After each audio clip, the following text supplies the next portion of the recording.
मैं सुप्रिया आप सभी को Supriya education hub YouTube channel पे स्वागत करती हूँ। आज के वीडियो में हम लोग क्या करने वाले हैं, देखिए एक बहुत ही इम्पोर्टेंट थ्योरम है जो मुझे लगता है आप लोगों के एग्ज़ाम में 100% आ सकता है। तो अगर मुझे लग रहा है कि एग्जामिनेशन में 100% आ रहा है, मतलब आप लोग समझ सकते हैं ये क्वेश्चन आपके लिए कितना ज़्यादा इम्पोर्टेंट होगा। तो अगर कोई भी क्वेश्चन इम्पोर्टेंट है और मैं आप लोगों को उसका सॉल्यूशन नहीं करवाऊँ, ऐसा कैसे पॉसिबल है? क्योंकि अगर आ गया रॉल्स थ्योरम को प्रूव करना और फिर आप लोग नहीं प्रूव कर पाइएगा तो फिर अच्छी बात नहीं है। और मैं आप लोगों को गारंटी ली थी कि पेपर 3 में पास करवाऊँगी मैं आप लोगों को। मैं इतना कंटेंट पेपर 3 का डाल भी चुकी हूँ और डालूँगी भी कि पेपर 3 में आप लोग पास तो कर ही जाएंगे। देखिए सबसे पहले हम लोग जानेंगे आखिर ये रॉल्स थ्योरम होता क्या है। तो मेरी बात ध्यान से समझिए। रॉल्स थ्योरम होने के लिए एक हम लोगों का एफ फंक्शन होगा, अगर वो कंटिन्यूअस है क्लोज्ड इंटरवल ए से बी में, और वो डिफरेंशिएबल है ओपन इंटरवल ए से बी में, और तीसरा कंडीशन है एफ ऑफ ए इक्वल है एफ ऑफ बी के।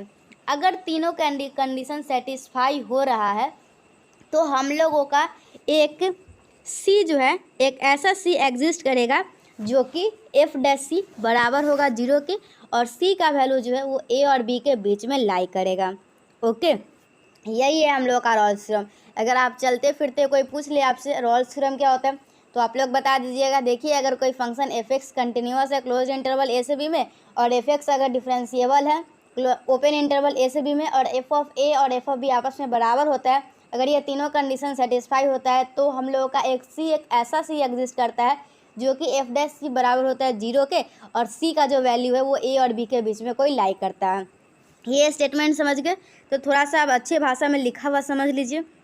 देखिए क्या है, if a function F X be defined such that first क्या, F X is continuous at every point of the closed interval A से बी। क्लोज इंटरवल मतलब ए और B को इंक्लूड करना है। ओके, और सेकेंड क्या है, एफ एक्स डिफरेंशिएबल कहने का मतलब है एफ डैश एक्स निकाल सकते हैं। ओके, उसको डिफरेंशिएट कर सकते हैं। तो हम लोग का क्या हो जाएगा, F dash x exist at every point of the open interval A से बी, डैट मीन्स ए और बी को इंक्लूड नहीं करना है। और तीसरा पॉइंट क्या है, F of A equal to F of B. तो अगर ये तीनों कंडीशन सेटिस्फाई होता है then there exist at least one value of X. Okay, then there exist at least one value of X से सी। ओके, एक एक्स ऐसा एग्जिस्ट करेगा जिसको हम लोग सी बोलेंगे, such that F dash C equal to 0 where A से C जो है वो ए से बी के बीच में लाई करेगा। ओके, चलिए अब हम लोग इसको प्रूफ देखेंगे। स्टेटमेंट समझ गए? स्टेटमेंट समझने में किसी को भी कोई प्रॉब्लम नहीं होती है और आप लोगों को भी नहीं हुआ होगा, लेकिन प्रूफ समझने में बहुतों को प्रॉब्लम होती है, लेकिन आप लोगों को नहीं होगा। मैं आप लोगों को प्यार से समझाऊंगी बहुत ही अच्छी तरीके से। ओके, तो देखिए सबसे पहले हम लोग को यहाँ पे क्या दिया हुआ है, एफ एक्स जो है रॉल्स थ्योरम के लिए वो तीनों कंडीशन सेटिस्फाई होगा तो उसके बाद हम लोग का एफ डैश सी एग्जिस्ट करेगा जिसके इक्वल 0 के होगा, वो बाद में देखेंगे। सबसे पहले यहाँ ये देखिए क्या दिया गया हुआ है, इसमें दिया गया हुआ है एफ एक्स जो है ये कंटिन्यूअस है। और मैं आप लोगों को एक बात बता दूं, अगर कोई भी फंक्शन कंटिन्यूअस है मतलब वो बाउंडेड होगा। ओके, अगर कोई फंक्शन कंटिन्यूअस है तो हम लोग बोल सकते हैं वो फंक्शन बाउंडेड है। तो अगर एफ एक्स हम लोग का कंटिन्यूअस है तो मतलब एफ एक्स बाउंडेड है। और बाउंडेड किसको बोलते हैं, बाउंडेड हम लोग उसको बोलते हैं अगर वो फंक्शन जो है वो बाउंडेड एबव भी होता है और बाउंडेड बिलो भी होता है, तो हम लोग उसको क्या बोलते हैं, ये फंक्शन है बाउंडेड है। ओके, और उसमें अगर वो फंक्शन बाउंडेड एबव भी है, उसमें बाउंडेड बिलो भी है, मतलब उसमें एक ग्रेटेस्ट अपर बाउंड भी एग्जिस्ट करेगा और उसमें एक लिस्ट अपर बाउंड भी एग्जिस्ट करेगा। ओके, तो यही बात हम लोग को यहाँ पे लिखा गया है। देखिए since F X is continuous, F X जो है वो कंटिन्यूअस है क्लोज इंटरवल ए से बी में, तो देयर फोर एफ एक्स जो है वो बाउंडेड होगा। अगर कोई भी फंक्शन कंटिन्यूअस होता है तो वो बाउंडेड भी होता है। ओके, ये पहले का थ्योरम है। ओके, तो डैट मीन्स एफ एक्स जो है, अगर एफ एक्स बाउंडेड है मतलब इसके पास ये बाउंडेड एबव भी होगा और बाउंडेड बिलो भी होगा, मतलब F X is bounded above and bounded below in A से B, and hence and moreover it attains its bound. Okay, at least once in A से बी, ए और ए से बी के बीच में कम से कम एक बार वो अपना बाउंड जो है वो ज़रूर अटेन करेगा। तो हम लोग मान लेंगे क्या, इसमें एम और एम, ओके, कैपिटल एम और small m, capital M least upper bound और small m greatest lower bound, okay, of F X in A से बी रिस्पेक्टिवली। तो हम लोग मान लेंगे जो इसका एम है, कैपिटल एम और स्मॉल एम दोनों इक्वल है, तो M and M are equal, then M और एम बराबर है, ओके, डैट मीन्स अगर एम और एम बराबर है तो एफ ऑफ ए और एफ ऑफ बी और एफ ऑफ एक्स तीनों बराबर है for all that X in A से बी, ओके, यहाँ तक समझ गए। और एफ एक्स जो है हम लोग का, एफ एक्स वो क्या है हम लोग का, देख सकते हैं यहाँ से, एफ एक्स जो है वो कांस्टेंट है, तो एफ एक्स जो है वो कांस्टेंट है एक्स के सभी वैल्यू के लिए जो ए और बी के बीच में लाई कर रहा है।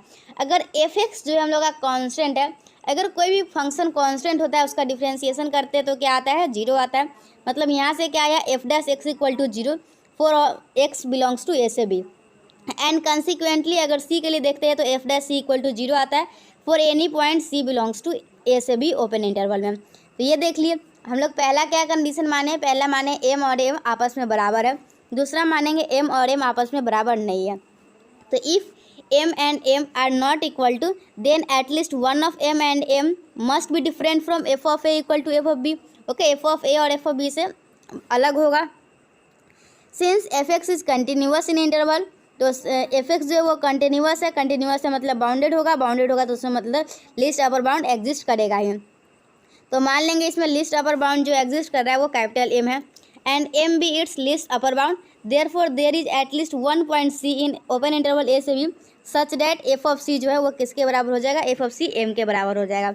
और एम जो है वो लिस्ट अपर बाउंड है, लिस्ट अपर बाउंड कहने का मतलब है, लिस्ट अपर बाउंड कहने का क्या मतलब, जैसे एफ एक्स का एफ एक्स है और ये किसका, एम जो है वो किसका लिस्ट अपर बाउंड है, एफ एक्स का, मतलब ये जो है F X is less than और इक्वल टू हो जाएगा एम के, ओके, एम जो है वो लिस्ट अपर बाउंड है किसका, एफ एक्स का है, F X is less than, M जो है लिस्ट अपर बाउंड है किसका, एफ एक्स का है, मतलब F X is less than और इक्वल टू एम, और एम किसके बराबर है, एम यहाँ से एफ ऑफ सी के बराबर है, तो यहाँ पे ये लिख देंगे F of x is less than और इक्वल टू एफ ऑफ सी हो गया। तो यहाँ से क्या करेंगे, इसमें एफ ऑफ सी को क्या करेंगे बताती हूँ, एक्स की जगह पे हम लोग सी प्लस माइनस एच रख देंगे, तो हम लोग का यहाँ से ये आया और इसको इधर रख देंगे तो ये हम लोग को ये आ गया।